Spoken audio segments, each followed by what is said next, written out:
জরুরি বৈঠক কিনা আজ? দেখুন, যেদিন থেকে ওই ঘটনা ঘটেছে আর কাশ্মীরে, তারপর থেকে বহু বৈঠক মিটিং হয়েছে এবং ঘটনা আমাদের সে শক্তি ছিল সঙ্গে সঙ্গে আক্রমণ করতে পারি, কিন্তু দুনিয়াকে জানাতে হবে যে আমরা কেন করছি, কি করতে চাইছি।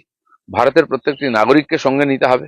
সেজন্য বিভিন্নভাবে সাধারণ জনতার সামনে পরিস্থিতিকে তুলে ধরে সরকার কি করতে চায় সেটা সরকার বোঝাবার চেষ্টা করেছে। এবং এখনো ইমার্জেন্সিতে যেভাবে অ্যাটাক করেছে ভারত, কতদূর হবে কি হবে আমরা জানি না।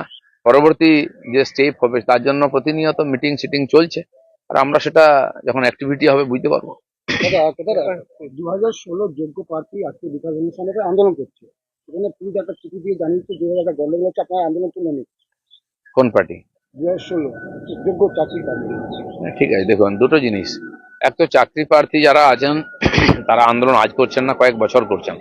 আর বিভিন্ন ধরনের teacher, part time, para teacher, SSC তে যারা পাশ করেছেন চাকরি পাননি, এরকম বহু, এবং বর্তমান যে 26,000-এর চাকরি গেছে, আর প্যারা টিচার আছেন প্রায় 30-35,000।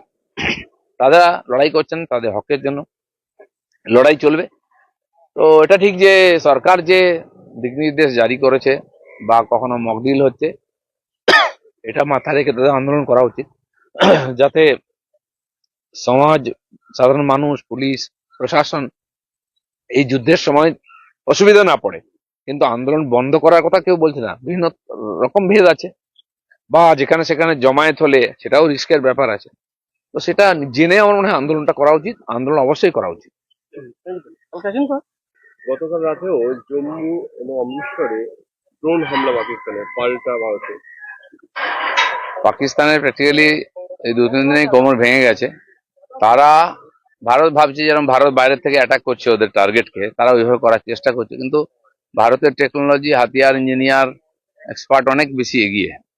সীমা পার করতে দিচ্ছে না ওদের হাতিয়ারকে, সে ড্রোন হোক, সে মিসাইল হোক, ওদের দেশের অস্ত্র ওদের দেশেই পড়ছে। পাকিস্তান লড়াই করবে কি করে? কারণ তো যদি লড়াই করতে যায় খাবার জুটবে না, 2-4 দিন পরে খাবার টানাটানি হবে, পেট্রোল ডিজেল পাবে না। এখন সারা দুনিয়াতে গিয়ে আর ভিক্ষা চাইছে, টাকা পয়সা দাও। তো লোকে তার, লোকে লড়াই করার জন্য টাকা পয়সা দেবে না।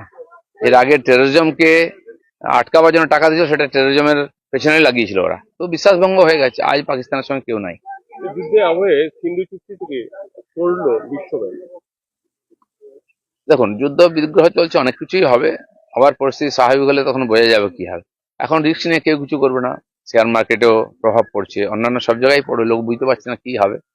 তো সেই জন্য এই ধরনের চুক্তি ইত্যাদি ভারত যেমন আগেই সব ক্যান্সেল করে দিয়েছে, কারণ পাকিস্তান কোনো চুক্তি কোনোদিন মানেনি। তো ভারত আর তার জবাব দিচ্ছে। চলো।